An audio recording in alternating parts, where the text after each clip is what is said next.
Throughout our relationship, I've dragged my girlfriend to what feels like hundreds of movies. But last night, the tables finally turned and she took me to see Wuthering Heights, the new and very controversial adaptation starring two of the biggest stars in Hollywood right now, directed by the woman that gave us Saltburn, Emerald Fennell. And in case it's not obvious, I'm not exactly the target demographic for this movie, and up until very recently, I genuinely thought that Wuthering was just like a dramatic adjective before the word heights. But the trailer sold this as this like ultimate doomed love story with sweeping romance and obsession and passion and smut, and I was ready to fall in love again and again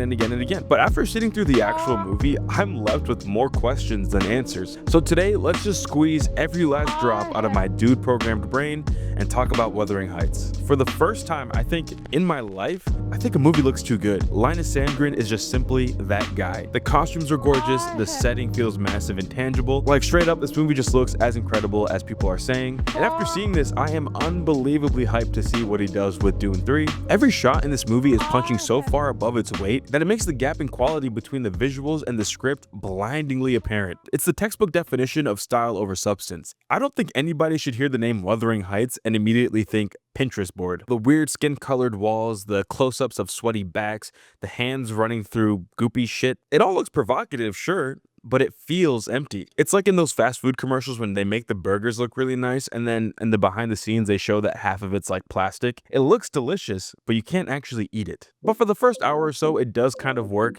you know, when the movie still has time to convince you it's going somewhere worthwhile. But once you get past the eye candy and realize there isn't much going on underneath, the value just drops. And then there's the thirst factor. Now listen, I love the idea of being in a room full of, you know, women thirsting over Jacob Elordi. You know, what boyfriend wouldn't?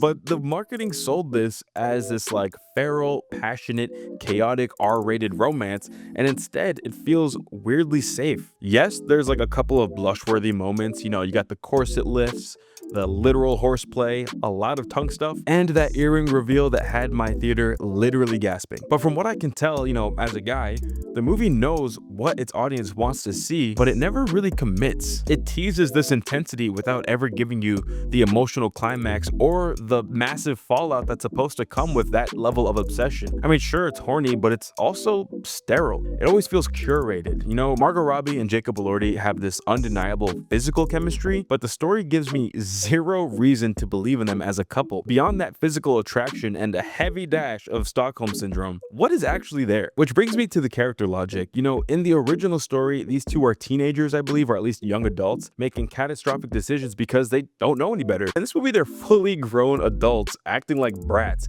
and not in like the cool, you know, Charlie XCX way. And by putting that like, I'm gonna burn the world down because you didn't pick me behavior in like two 30-year-old bodies, it just stops feeling romantic and starts feeling exhausting. Like they aren't star-crossed lovers, they're just assholes. Yet the movie still acts like it wants you to root for them, but like, why? I don't like them, and based on the way that they act, it seems like they barely like each other.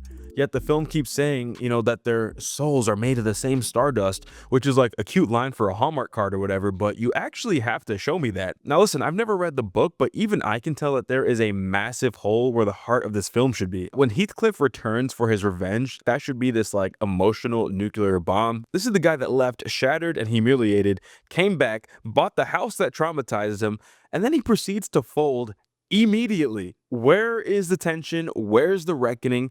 The movie just rushes past what I imagine would be, you know, the juiciest drama to just get back to the aesthetic of like the longing shots and a PG-13 sex montage. But I want to be clear, the acting isn't the problem. Robbie and Elordi are doing a lot of heavy lifting here. Elordi's performance specifically in like that final scene really brought emotions out of me that I didn't feel for the whole film. But their stardom mixed with the music video-esque vibes and just like the pop soundtrack created this barrier. And you know, we can call it iPhone face or whatever, but I never felt like I was watching two people in the 1700s. And that brings me to the elephant in the room, the casting. Now, if you've been on the internet at all lately, you've seen the war going on over this.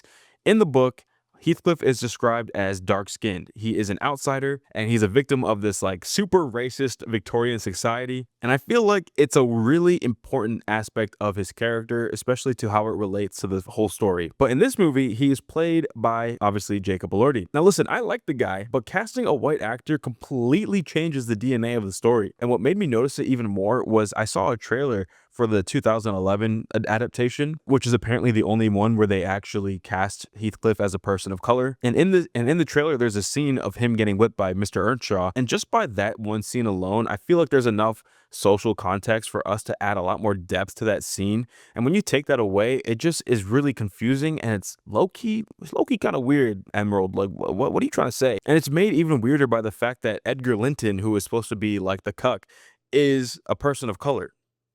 Like, Emerald, what are you doing here? It's just really weird that the movie's trying to tell me that this outsider is this like 6'5" handsome white guy. It just strips away a lot of what I think is in the original book, which I haven't read, but I can just, based off history and based off the world that we live in, it's really weird to make those changes in a story that seems like it relies a lot on those characteristics to drive the story. This movie just feels like a product to me. You know, it's hyper aesthetic, it's got that pop star soundtrack and this like weirdly manufactured PR tour, and I feel like it's designed to be screenshotted and then not really remembered. I guess it did do one thing right. It made me so confused that I'm actually gonna go to the library and get the book, and I'm gonna read it because I gotta see what's missing here. What about you guys? Like, am I really just the victim of not being the target audience here, or did it actually feel as hollow as I feel it was? If you made it to the end, please subscribe. I'm trying to make it to 1,000 before my birthday in May, and I'll see you guys in the next video.